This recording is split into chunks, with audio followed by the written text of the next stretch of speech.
네, 안녕하십니까. 연율입니다. 이제 4월이 시작됐죠. 시작되고 나니까, 부산 지역에 이제 부동산 또 조금 기지개를 켜고 있습니다. 이제 4월 10일, 이제 총선이 끝나고 나면 이제 본격적으로 이제, 분양 처리될 것 같은데, 4월에는 부산 지역에 이제 4,778가구가 분양된다. 고 이렇게 지금, 전문업체에서 지금, 통계를 발표를 하고 있습니다. 전국 시도 가운데 이제 세 번째로 많은 물량이다. 이래가지고, 부산 지역의 부동산 시장이 살아날 것인가 하는 그런 보도 그리고 자료들이 계속 나오고 있습니다. 이번엔 그 이야기를 한번 해보겠습니다. 부동산 정보 업체인 직방인 부동산 전문 정보 사이트입니다. 이달 중에 이제 전국의 456개 단지에서 4825가구가 공급될 것으로 예상을 했습니다. 지난해 같은 기간보다 15,192가구보다 169%가 늘었습니다. 일반 분양으로만 좁히면 이제 전년 동기보다는 186% 증가했고, 비수도권 물량은 26,000가구로 수도권보다 많습니다. 이건 뭐, 부산 같은 경우는 일단 3월 달에 분양이 전혀 없었습니다. 전혀 없었고 해서 이제 이게 4월 달에 지금 몰린 것입니다. 이 4월의 물량 규모는 부산보다 규모가 큰 곳은 경기도, 광주 두 곳밖에 없습니다. 근데 이렇게 이제 뭐, 부산, 울산, 부울경 쪽에 합치면 이제 9,972가구, 두 가구. 그러니까 수도권을 빼고 비수도권 전체 물량의 한 37%를 차지합니다. 그건 뭐 당연하죠. 뭐 부산이 크니까, 부울경이. 그러니까 지난달 전국 분양 물량이 이제 1,487가구인데, 그에 비하면 4월 물량은 많이 살아났다고 볼 수 있습니다. 이건 이제 한국부동산원 홈페이지가 또 3월 중에, 뭐라 그럽니까? 이게 수정 작업을 좀 하고, 새롭게 된 그런 현상도 있다. 그렇게 이야기를 합니다. 이야기를 하는데, 부산 쪽에 보면 그렇습니다. 이게 이제, 부산의 주요 분양 단지를 보면, 일왕 노르웨이 숲 오션포레가 이제 1294가구를 분양을 해서 가장 크고, 그 다음에 이 편한 세상, 범일 한양 아파트를 이제 재건축하는 겁니다. 그게 856가구. 그 다음에 당리 성악 지역의 지역주택조합이 821가구. 그 다음에 가야역 롯데 캐슬 스카이엘, 이게 725가구. 그 다음에 부산 장안 지구 디에트르 디오션, 요새 뭐 아파트 이름이 어려서 507가구입니다. 그 다음에 이 편한 세상 금정 매종 카운티 415가구. 그 다음에 옹천 에코 팰리스 160가구 이렇습니다. 이 이제 전체 4,778가구 가운데 일반 분양은 4,016가구입니다. 그리고 이렇게 되니까 부산에 이제 상당히 좀 분양이 많이 늘었죠. 지난해보다도 4월 달에 많이 늘었습니다. 많이 늘어가지고, 참고로 말씀드리면 경남에서는 창원의 이편한 세상 퍼스트원, 그 다음에 거제 상동 이지구 센트럴빌, 이제 4,135가구가 분양을 하고, 울산은 우정동 한라 비발디 533가구 등 1,014가구가 공급됩니다. 사실 뭐 경남도 그렇고 창원도 그렇고 지금 뭐 전부 다 이 미분양 적체가 돼서 고생을 많이 하고 있죠. 많이 하고 있는데 일단은 분양을 해야 되고 또 분양 가격이 어느 정도 되느냐 하는 걸 관심을 모으고 있기 때문에 뭐 계속 어떤 그런 분양 추이를 좀 지켜봐야 되는데, 근데 이 이제 전국 물량이 지난달 전국 물량은 분양이 1,487가구라고 계산을 하면 4월 물량은 뭐 엄청나게 늘어난 거죠. 늘어났는데 과연 이게 이제 원래 이제 뭐라 그럽니까? 우리가 통상 이야기하는 전체적인 부동산 경기를 활성화시키는 어떤 그런 게 되느냐 그런 이야기가 있습니다. 그 다음에 원래는 이제 청약홈 개편을 앞두고 이제 3월이 이제 분양이 힘들었다고 했는데 그건 역시 그렇습니다. 그게 이제 3월 25일부터 이제 신생아 가구 특별 우선 공급 제도가 도입돼 가지고 이들 단지에 이제 신생아 우선 공급이 됩니다. 과연 어느 정도 공급이 되느냐 하는 그게 이제 주목되죠. 이게 새로운 제도가 생긴 건데, 근데 제가 볼 때는 뭐라 그럽니까? 상당히 이런 신생아 공급 물량 이런 것들은 지금 출산율이 워낙 저조하니까 이제 애들 둘만 낳아도 아니면 또 상당한 기간만 지나도 이제 분양에 특혜를 주는 그런 부분입니다. 그런 부분인데,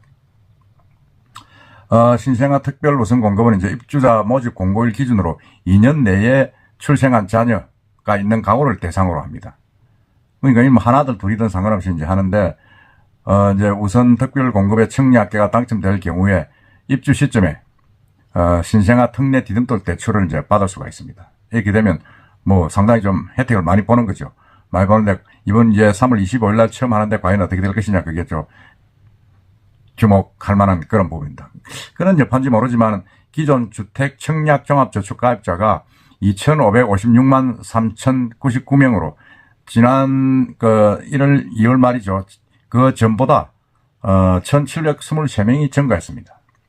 증가해가지고 이 주택 청약 종합저축 가입자가 이제 늘어난 것은 2022년 7월 이후 20개월 만이라고 합니다. 그리고 이제 2월 21일 출시된 청년주택 드림 청약 통장 등 청약 금융 제도가 확대 시행된 영향인데, 여기에 이제 청약 제도 개편으로 청약 통장을 보유한 청년, 신혼부부, 출산 가정 등에 주어진 혜택이 늘어나면서 청약 시장이 이제 수요가 좀 늘어날 것이다. 그리고 그 통장이 늘어나면 혹은 수요가 늘어나지 않겠느냐, 그렇게 지금 보고 있습니다. 그렇지만은 여전히 이제 고금리와 분양가 상승에 따른 여러 가지 그 분양시장의 어려움이 맞물려 있기 때문에 이 분양 결과는 이제 될 만한 곳에 몰리는 그런 설림 현상이 더 지속되고, 그 다음에 단지를 고르는 옥석 가리기가 심화될 것이다. 지금 이렇게 보고 있습니다. 보고 있는데, 제가 오늘은 이제 아까 말씀드린 우리 분양하는 일광 노로웨이스 포레를 비롯해서 이 분양 지역의 아파트들을 한번 대충 개요를 한번 보겠습니다. 개요를 봐가지고 간단하게 어떤 아파트들이 이렇게 되는가를 한번 전체적인 규모, 그런 분양 계획 일정들은 한번 보여드리겠습니다.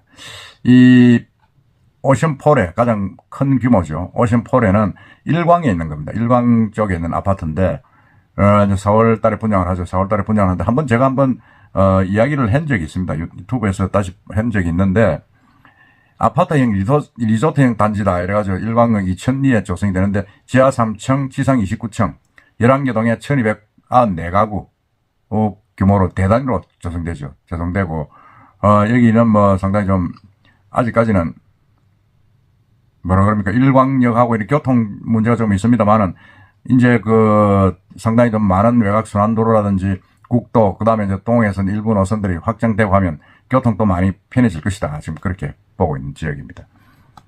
그 다음에 부산 쪽에 또 한 곳이 있죠. 또 한 곳이 있는데, 여기는 이제 가야역 롯데 캐슬 스카이엘입니다. 가야역 롯데역 스카이엘인데, 뭐 상당히 좀 위치도 가양역 인근입니다. 그래서 역세권입니다. 역세권이고, 상당히 좀 위치도 그렇고 좋은 쪽이죠. 가야동 3-1번지 일원인데 총 세대주가 725세대, 단지 규모는 지하 3층, 지상 43층, 4개 동입니다. 이거는 이제 신한자산 신탁 주식회사에서 이제 시행을 하고, 시공사는 K리치라고 하는데, 이게 가야 재개발 사업을 하다가 이제 사업성이 애롭다 이래가지고 신탁에서 지금 주도를 해서 이제 분양을 하는 그런 형태입니다. 형태고 해서 제가 볼 때는 뭐 신탁으로 해도 괜찮죠. 신탁으로 괜찮은데, 사실은 신탁으로 하는 부분들은 또 여러 가지 제약이 있고 한데, 좀 이 조합원의 내분이 없어지는 그런 장점은 또 있긴 있습니다. 있긴 있고. 그 다음에 이 편한 세상, 범일. 이건 이제 범일동에 있는 한양 아파트를 재개발하는 그런, 단지입니다. 단지고, 지하 4층, 지상 49개 층, 4개 동, 1080가구. 일반 분양은 388세대입니다. 이것도 이제 한국토지신탁이 사업을 대행하는 그런 형식으로 지금 하고 있습니다. 하고 있어서 이것도 신탁으로 추진되는 사업입니다. 그 다음에 원래 범일 3구역으로 이제 조합이 있었는데, 이제 뭐 그건 신탁으로 다 해가지고 이제 지금 추진이 되고 있죠. 되고 있고 해서 이 위치는 아주 좋습니다. 뭐 알다시피 동천 옆에 있는 문화회관 옆에 있는 그 아파트입니다. 오래된 아파트인데 2017년 한국토지싱탁을 이제 사업 대행사로 선정해가지고 사업을 추진해가지고 상당히 성공적으로 지금 되고 있습니다. 되고 있고, 그 다음에 또 제가 한 군데 말씀드릴 곳은 어디냐면 이게 사하구에 있는 당리 성악지역주택조합입니다. 이 지주택은 사실은 이제 그 필요한 사람들, 아파트 주민들이 모여가지고 이제 이 재건축하는 거죠. 사실은 재건축하는 건데, 이름은 이제 메타펠리스 당리입니다. 당리고 세대수는 이제 840세대. 40세대고, 당리 지역주택조합이 이제 포스코와 이제 계약을 해가 이제 지금 추진을 하고 있는 단지입니다. 단지인데, 이것도 이제 4월 달에 이제 분양할 예정입니다. 분양할 예정인데, 이 지역주택조합은 상당히 좀 위험성이 많다. 이래가지고 꺼려하는 부분인데, 여기도 이제 840세대가 이제 지주택으로 성공을 하게 되면 다른 지역에도 상당히 영향을 미치겠죠. 지하 3층, 지상 17층에서 31층 8개 동으로 지금 구성이 되어 있습니다. 그리고 이제 또 제가 한번 말씀드릴 것은 동네 온천동에 있는 온천 에코팰리스입니다. 온천 에코팰리스. 이거는 이제 좀 작은 그 아파트 단지입니다. 이게 시행사는 지민건설이고 금호종합건설에서 시공을 하는데, 이건 뭐 지상 3층, 지상 38층 한개동입니다. 160세대. 160세대인데, 이게 뭐 위치가 뭐 딱 좋은 위치죠. 좋은 위치가 돼가지고 상당히 관심을 끌고 있는 그런 지역입니다. 그런 지역에서, 제가 뭐 전체를 다 소개 못 드리고 대충 그 중요한 부분만, 중요하다기보다는 한번 관심 가질 만한 부분만 했는데, 나머지 부분들은 또 여러분들이 한번 찾아보시기 바랍니다. 찾아보시고, 제가 필요하면 본격적인 분양에 들어가면 다시 개별 아파트 단지별로 한번 또 서치를 한번 해보도록 하겠습니다. 그리고 이제 임장이 필요하신 분들은 날도 이제 풀리고 하니까 저한테 연락을 주시면 제가 현장에 가서 한번 둘러보면서 또 여러분들에게 이제 좀 알릴 거리를 좀 알려드리도록, 그렇게 정보를 알려드리도록 하겠습니다. 이상입니다.